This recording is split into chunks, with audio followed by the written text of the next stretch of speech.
to breach Israel's blockade of Gaza to deliver desperately needed food and medical supplies to the Palestinian population in the occupied territory.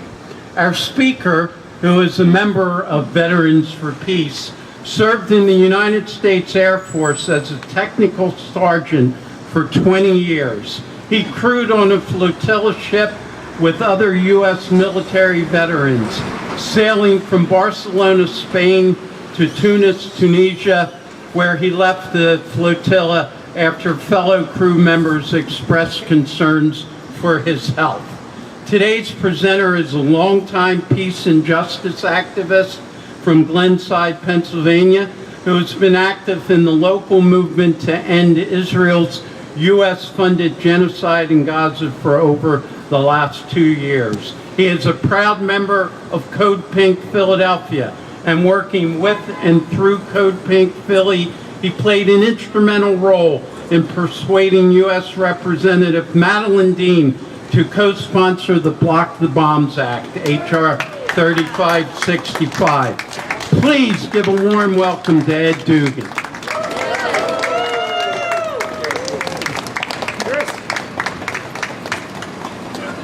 Hi everyone, my name is Ed Doogan.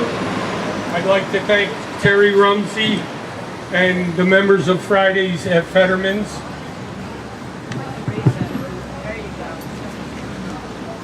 The other members of Friday at Fettermans for asking me to speak. And anybody here from Code Pink Philly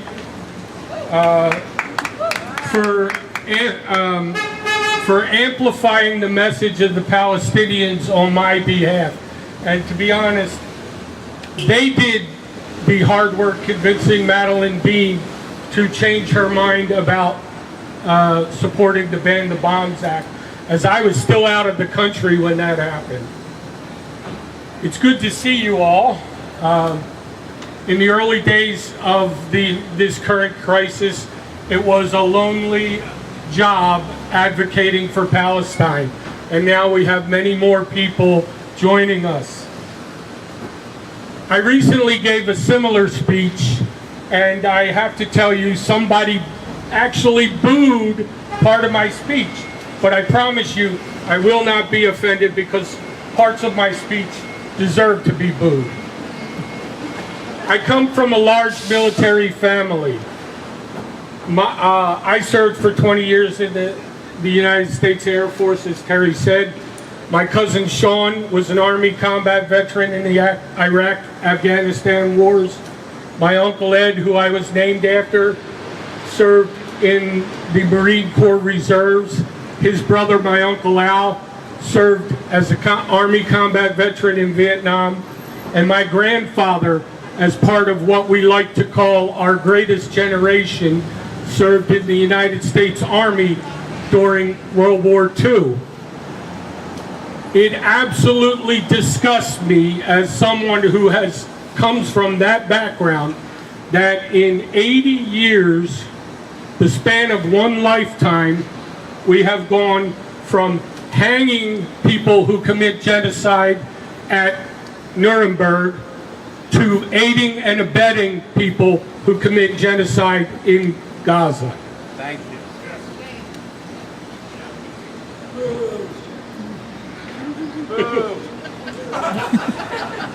I'm going to give you some background on the genocide before I get into my story further. As activists, you're probably aware of some of this. The Gaza Strip is 141 square miles. To give you some context, Philadelphia is 134 square miles. So Gaza is just a tiny bit bigger than Philadelphia. The pre-October 7th population of Gaza was 2.3 million people, which gives a population density of 16,000 people per square mile. Prior to October 7th, 42% of Gaza was agricultural land, which makes the population density even much higher. Into this densely packed enclave, Israel has dropped conservatively estimates of 100,000 tons of munitions. To give you some perspective on that, Nazi Germany dropped 80,000 tons of bombs on London during the Battle of Britain in 1940-1941.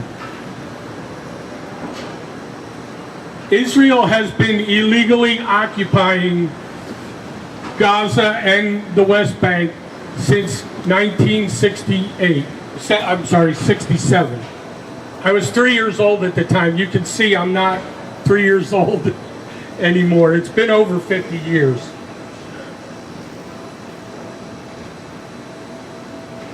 Common practice among settler colonial societies is to delegitimize any armed resistance and to designate them terrorists. If we are to be effective allies of the people of Palestine, we must resist the urge to get in endless debates about what does and does not constitute terrorism, and concentrate on what is going on today, and that is genocide. We have to focus on genocide. If you haven't already, I urge you to read the UN Convention on the Prevention and Punishment of the Crime of Genocide, especially Article 2, which defines... Am Yisrael Chai. There is a ceasefire. You useful fucking idiot. Am Yisrael Chai. Yes, we just checked the hour. Keep supporting third. Oh, yes. See, I do that. Please continue. Please continue. The Article 2, which defines in very clear, easy to understand terms what actually constitutes the crime of genocide. And Article 3, which puts complicity with genocide on par with the crime of genocide itself.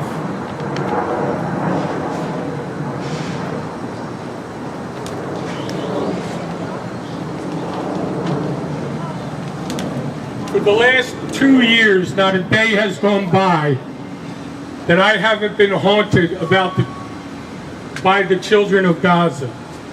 I'm equally concerned about their parents, but children always affect me more. I cannot look at my son without seeing their dead, broken bodies. And I have cried more times than I can count. I was struck by a feeling of impotence, that I couldn't do anything to do this, to alleviate the suffering of the Palestinians. When I was approached by an organizer who asked if I would join a boat full of U.S. veterans and attempt to bring food and medicine into Gaza as part of the global Sumud Flotilla, I accepted eagerly. This was a chance to do something concrete for the people of Palestine. The mission of the global Sumud Flotilla is nonviolent, and the flotilla was unarmed. Their mission violates no international laws.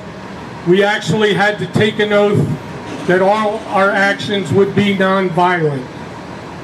Sumud is an Arabic word that by itself means perseverance, but the Palestinians also see it as a movement. It means holding on to their land and culture as they have for 77 years since the formation of the State of Israel, and for 58 years under an illegal and brutal occupation. As a former member of the military-industrial complex, I realized that I had supported the machinery of death for a long time, and participating in the flotilla gave me an opportunity to use my status as a veteran to fight for the cause of life and to end our government's complicity in genocide. Never again has become a cruel joke, and we must give it meaning again. My friends and former colleagues on the flotilla were illegally detained by Israel. Some of them were subjected to very harsh treatment. As a writer, I know the importance of words. And we have a word for that. That word is torture. They were captured from international waters and forcibly taken to the Zionist state. We have a word for that also. That word is kidnapping. As a writer, I know the importance of words, and as my fellow activists, I'm calling on you to help me use the proper words to describe what's going on in Gaza. Words matter. Let's normalize calling Gaza a concentration camp, not a prison. Prisons are for criminals. The people of Gaza are not criminals.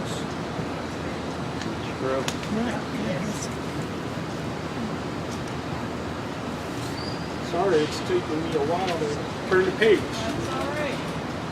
Let's normalize calling the Palestinians held by Israel hostages, because that is what they are. They are not detainees. They are hostages. And let's remind anyone who rightly cries over the relatively small number of Israeli hostages about the thousands of Palestinian hostages taken by Israel before October 7th, and the thousands more taken after October 7th. We must be concerned for all hostages, not just the Israeli ones. And my last point about words is, let's normalize calling the current situation in Gaza what it is. It's not a war, it is not a conflict, it is a genocide. I also want to say something about Greta Thunberg. I had the distinct pleasure of meeting her in Barcelona when we were undergoing training for the flotilla. In activist circles, she's somewhat of a celebrity, and we were all acting like fans for her work on global warming denial. So I wanted to point out that even though she was terribly busy as one of the main organizers of the flotilla, she always took the time to talk to people. She never turned down a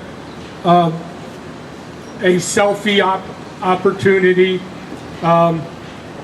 and remind people, Greta is only 22 years old. She's much smaller than I am. This was her second attempt to go to Gaza and deliver aid. Even though there was a distinct possibility that she would be singled out for harsh treatment, she went anyway. This turned out to be the case, as she was beaten, made to crawl around the floor, dragged around by her hair, and forced to kiss the Israeli flag. That small woman has the heart of a lion in a very small frame.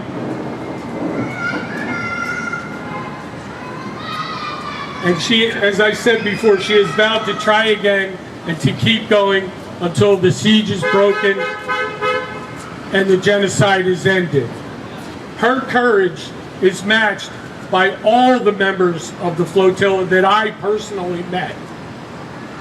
I also want to reiterate, the flotilla did not break any international laws and did not violate Israel's territorial integrity. They were unarmed and peaceful. They sailed to Palestine with the permission of the Palestinian people to deliver baby formula, food, and medical supplies. With piracy and kidnapping being perpetrated in international waters and torture being perpetrated inside of Israel, we must increase the pressure on our elected officials and maintain an increased presence at marches and rallies like this one at every opportunity. We must end the genocide and end the blockade so future flotillas will become unnecessary. Palestinians have endured horrors that we cannot even imagine. I saw just a tiny, tiny bit of that violence that they have endured for decades. I was 50 yards away from the lead ship of the flotilla, the Familia Madeira, on the veteran boat, which was named the Owela, in the harbor in Tunis as it was engulfed in flames by some sort of incendiary device. In the spirit of Sumud, the Palestinians have clung to their land and culture and have refused to go away. To honor that spirit, I would like to center the voice of a great Palestinian poet, Mosu Abu Toha. I'm sorry, I mispronounced that.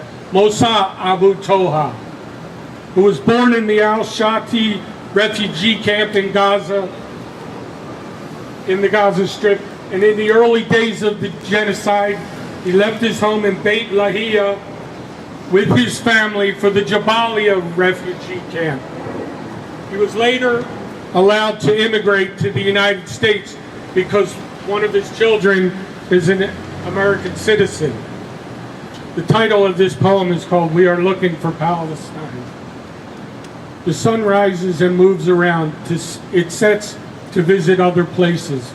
And we are looking for Palestine. The birds wake up and look for food. They chirp on blossoming trees laden with fruit, with peaches, apples, apricots, and oranges. And we are looking for Palestine. The sea waves lap against the shore. They glitter and dance with the fishers' boats. And we are looking for Palestine. People travel to relatives and friends. They book round-trip tickets, stuff their suitcases with gifts and books and clothes, and we are still looking for Palestine. Sir, we have no airports and seaports, no trains or highways. We have no passable roads, sir. We do have crutches and wheelchairs. Young men with one leg or no legs, no longer able to work as if there is any work. We travel to the West Bank or Egypt for surgery, even to set or a broken leg, but we need a permit to enter. We stuff our suitcases with pictures and memories. They feel very heavy on the ground. We can't carry them, neither can the roads. They scar the surface of the earth. We get lost in the past, present, and future. When a child is born, we feel sad for him or her. A child is born here to suffer, sir. A mother feels the great pain in labor. A child cries after leaving her dark place. In Palestine, our dark is not safe. In Palestine, children always cry.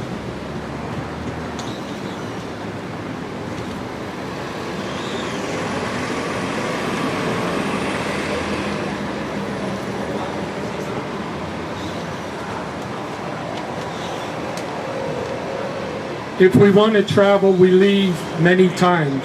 In Gaza, you leave via either Eretz or Rafah, a hard escape to make. So we search for a visa interview. Cairo, Istanbul, Amman, but not in Palestine. We do not have embassies, sir. The one in Jerusalem is farther than the Andromeda galaxy. Andromeda is 2.5 million light years. But our years stay heavy and dark. It would take trillions of years. Sir, we are not welcome anywhere. Only cemeteries don't mind our bodies. We no longer look for Palestine. Our time is spent dying. Soon Palestine will search for us, for our whispers, for our footsteps, our fading pictures falling off blown up walls.